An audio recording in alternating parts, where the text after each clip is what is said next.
Hi friends, इस मनीष और Nifty की इस डेली एनालिसिस में आप सबका स्वागत है। तो स्टार्ट करते हैं मंथली चार्ट से। तो मंथली चार्ट पे बाजार ने क्या प्राइस एक्शन बनाया फ्रेंड्स कि देखिए, हमें जो ब्रेकआउट मिला था वो नियरली अबाउट 18,900 के आसपास मिला था। एक कैंडल क्लोज हुई 19,190 के आसपास। यहाँ ब्रेकआउट का कंफर्मेशन मिला क्योंकि इस रेंज के बाहर हुई। उसके बाद जो फॉलो अप कैंडल आई, उस फॉलो अप कैंडल के हाई के ऊपर अभी तक कोई कैंडल निकल नहीं पाई है। ठीक है, ये कैंडल क्लोज हुई, इसके नीचे एक पुल बैक कैंडल मिली। उसके लो को, जो लो था 19,234, उसको भी वो ब्रेक नहीं कर पा रहा है। ठीक है, 19,230, 40, 50, यानी कि ये लेवल बहुत ज्यादा इंपॉर्टेंट है। और ऊपर की तरफ 19,800 बहुत ज्यादा इंपॉर्टेंट है, 19,800 से लेके 19,850 तक। ठीक है, मंथली चार्ट पे लास्ट के 4 महीने से एक साइडवेज मूव चल रहा है। अब हम लोग वीकली चार्ट की तरफ मूव करते हैं। वीकली चार्ट पे एक ट्रेंड लाइन का ब्रेकडाउन हुआ था। ठीक है, एक राइजिंग ट्रेंड लाइन थी, एक स्टीप ट्रेंड लाइन। और स्टीप ट्रेंड लाइन जो बनी थी वो यहां बनने शुरू हुई थी, इसका यहां कंफर्मेशन मिला था, लेकिन ये ज्यादा आगे चल नहीं पाया और ब्रेकडाउन हो गया।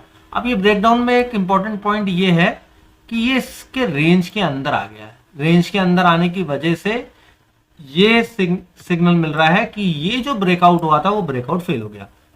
अब इस ब्रेकआउट के फेल होने के बाद, क्योंकि 4 हफ्ते से इस टॉप को क्रॉस नहीं कर पा रहा है, जो कि है नियर अबाउट 19,840 से लेके 19,850, तो इस रेंज से लेके 19,870 जो कि इसका हाई है सितंबर वाले 4 सितंबर वाले इस वीकली कैंडल का, ये एक मेजर रेजिस्टेंस का काम कर रहा है बाजार के लिए। लेकिन वो रेजिस्टेंस कब एक्टिव होगा? जब बाजार 19,480 जो कि प्रीवियस वीक का लो है उसके नीचे चलेगा। अभी फिलहाल प्रीवियस वीक की अंदर कारोबार हो रहा है और एक इनसाइड बार कैंडल फॉर्म होती दिख रही है। ठीक है, अब हम लोग डेली चार्ट पे मूव करते हैं।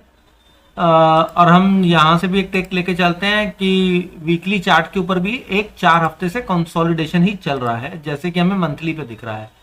ठीक, अब डेली चार्ट पे क्या दिख रहा है? डेली चार्ट पे दिख रहा है कि ये करेक्शन आया, उसके बाद बाजार धीरे धीरे संभलने की कोशिश कर रहे थे, लेकिन पिछले 6 ट्रेडिंग सेशन से एक ही रेंज में ऊपर नीचे हो रहा है।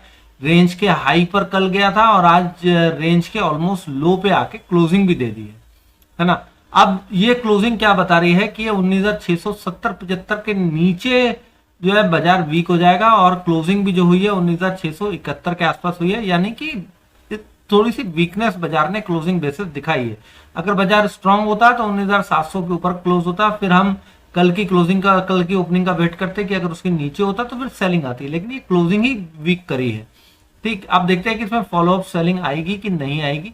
अब फॉलोअप सेलिंग के लिए हमें सेलिंग कहाँ करनी चाहिए? 19,635, ये जो इस रेंज का लो है। ठीक, ये डेली चार्ट पे दिखा रहा है।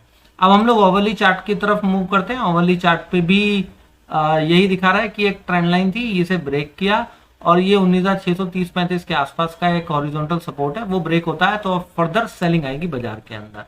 अदरवाइज बाजार 19,730 के ऊपर निकलेगा तो रिकवर हो जाएगा। अब हम आज का प्राइस एक्शन देख लेते हैं। सबसे पहले यूजुअली बाजार में हो क्या रहा था कि जो भी 9:15 बजे की कैंडल बन रही थी उसी के अंदर अंदर दिन चल रहा था, लेकिन आज बाजार ने बड़ा मूव दिया। जैसे ही 11:15 बजे के आसपास की इस कैंडल ने उसको ब्रेक किया, उसके बाद एक बड़ा फॉल बाजार में देखने को मिला।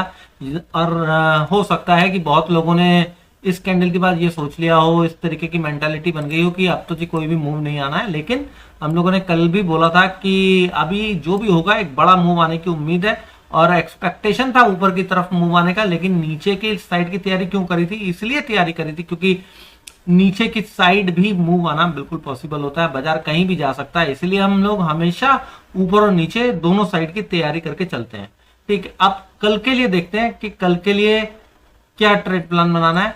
जैसा कि हम लोगों को एक बड़े टाइम फ्रेम पे दिखा, डेली टाइम फ्रेम पे दिखा कि क्लोजिंग वीक हुई है, और यहाँ पे 15 मिनट चार्ट पे क्या दिखा रहा है? ये जो कल हम लोगों ने सपोर्ट रेजिस्टेंस ड्रॉ कर रखे थे कि भाई इस सपोर्ट के नीचे जाके क्लोज हो गया है।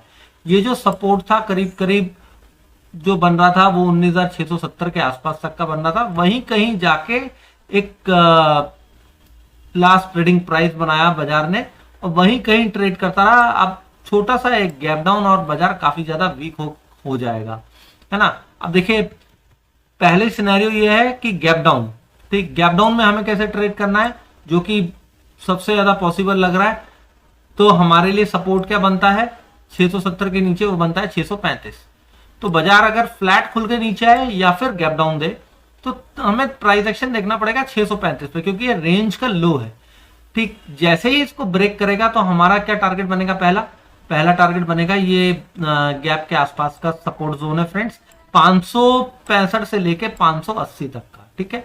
अब इस सपोर्ट के नीचे पहला तो हम यहाँ पे पुट में बैठ जाएंगे, ठीक है। अगर कोई बड़ा गैप डाउन होगा तो हम देखेंगे कि 570 के नीचे चले, तब हम दोबारा से शॉर्ट करेंगे, ठीक। या फिर यहाँ पर अगर फ्लैट खुल के या छोटे गैप डाउन से यहाँ नीचे आता है तो यहाँ प्रॉफिट बुक करेंगे, फिर 570 के नीचे अगर टिक जाता है फिर हमारे नीचे के दो टारगेट ओपन हो जाएंगे 19,530 और 19,490 का, ठीक। यहां तक बाजार, जो मैंने यहाँ पे ये सर्कल करा है, यहां तक बाजार के आने के पूरे चांसेस हो जाएंगे।